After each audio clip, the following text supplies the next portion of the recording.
was born into slavery. My mom was 39 years old and desperate for her baby not to leave.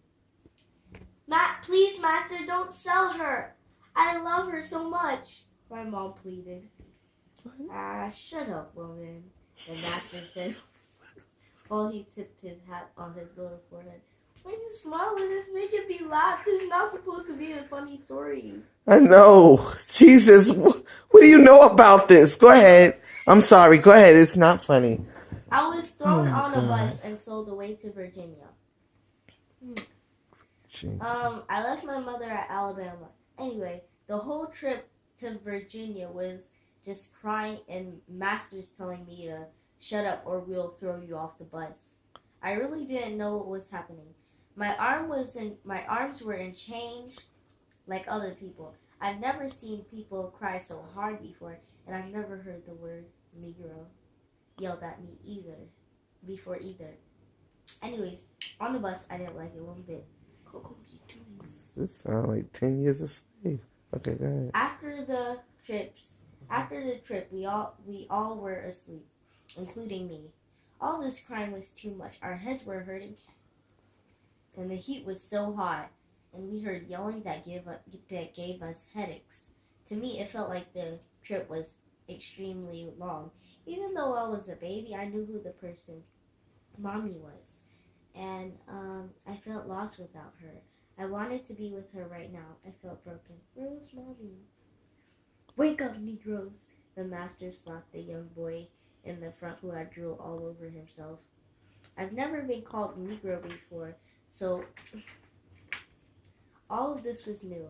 I have never been slapped before either. Here is when it got worse. One day I was working in the fields. It was so hot. I was sweating. My dark skin looked as it was peeling into drips of water. I needed a break. Master, can I go pee? I need some water. It's too hot, I asked the master. What did the master slapped me with a hard rope, tell you to do? The master poured very little water on me. You're fine now. Keep working or else. I looked at the master. I knew he didn't feel bad. I was horrified. I wanted to ask what happened or else, but I knew what would happen. I'd glance at the rope and chains. No, thank you. I don't want to be hung. I don't want to be wrapped in chains either, like that boy before. He died because his veins couldn't take it anymore. The boy's wrists were wrapped in chains and tightly locked. I had a long way to go, but why would I want to die? The next morning, I woke up at 3 o'clock to the sound of yelling from the master. Wake up, Negroes! Get to picking, or you'll be on punishment, and you'll be on the chains. Don't take too long either. Master kicked the door down.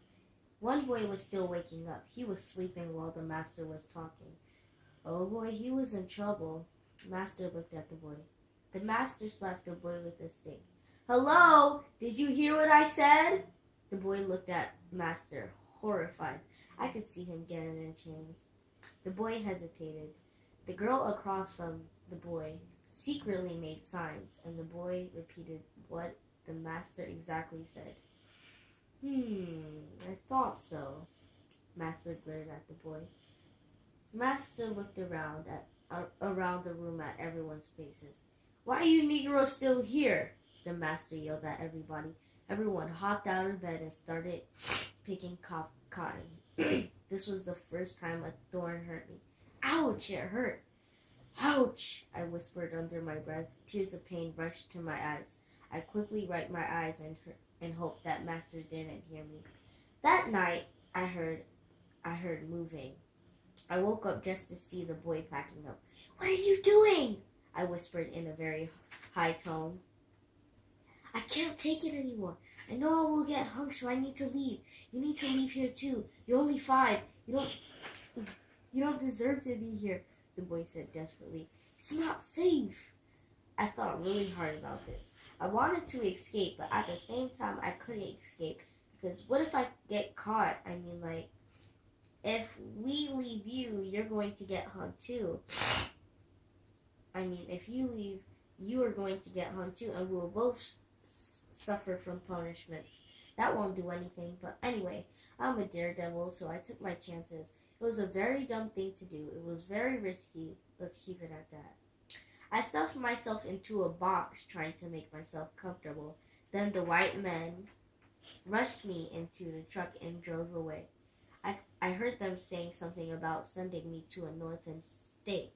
I didn't know if that was safe either. Maybe the master could be there. Maybe the master could be chasing Coco. Maybe the master could be chasing us. And maybe the master could be planning something with these white men.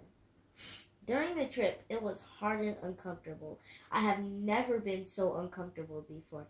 I had to keep changing positions, but it was hard to get out of one position. The box I was in very uncomfortable and small for me to fit in. One time I was even upside down. I felt blush rush to the top of my head. Then I had a headache, and I felt like I was going to burst. I moved the blocks in the slowest position as possible, because maybe someone might hear me and call the master on me. Like, what if the master was chasing us? I was horrified. What if I get caught again? But then I had a thought that I've never thought before. Why am I a slave?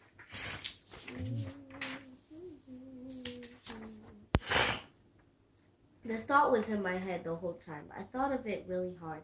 Then I mashed up the word Negro. I only learned a little Spanish secretly. The boy who died of chains before, the master's wife secretly taught him. I'm sorry. Before he died, secretly taught him.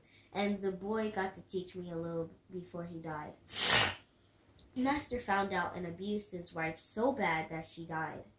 And then the master put him on chains for punishment. Anyway, back to my thought. I put the Negro and me together, and I looked at myself. I'm black, and Negro means black. And that's when the reason came to me.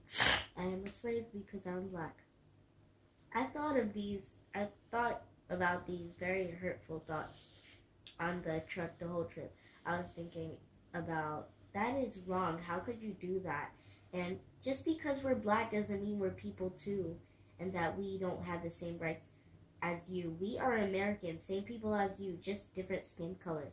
Then I smiled because I thought of how smart I was to teach me all of this. There it was. I and the boys' truck stopped at a northern state. New York was okay. It wasn't very crowded. It was very crowded, but I knew I could have a better living here. But my hopes didn't go too high. There weren't that many black people. And here's the picture. Wow. Mm-hmm. Lots of business around where I was, and lots of men with suits and top hats. I didn't see that many women, but there were a lack of men, and I couldn't count one African American, even if it was a woman or a man. Not one black person. I felt sad, and I felt like I didn't belong here. I wanted mommy, but I wasn't going to But I wasn't going to live in beat-up homes like the one in Virginia. I used to live in homes like this. Not pretty, huh? That's where the slaves lived. They treat us so horribly. Some of the slaves actually committed suicide. But I remember my mommy praying to them and telling them to rest in peace. Mommy is a good person, so whatever she says is the right thing to do. I like the word peace because it was a good thing to do also. You can't prove me wrong for saying two things, right? Anyways, back to New York. There was pushing and shoving, and I heard someone say, Gerald! But I didn't know who Gerald was. But then, after I thought it more closely, Gerald is a name. Then I went up to one of the white men who were leading me to a home. May I ask you a question, sir? I tugged on the man's sleeve. Sure, you can ask me anything, kid, one of the men said. I heard this name General, and I was wondering, do I have a name? If I do, what's my name? I asked. thinking about how bad 5 years were, and I didn't even know my name. The other man thought hard, but then he sighed. Sweetie, I know you have a name, but I don't know what it is either. You can get your hopes up and actually get a name if you want to. How many more pages of this? This is nice, but it's a lot. So this is going to be part 1, okay? Happy birthday, Nana. Happy birthday, Nana. I love you.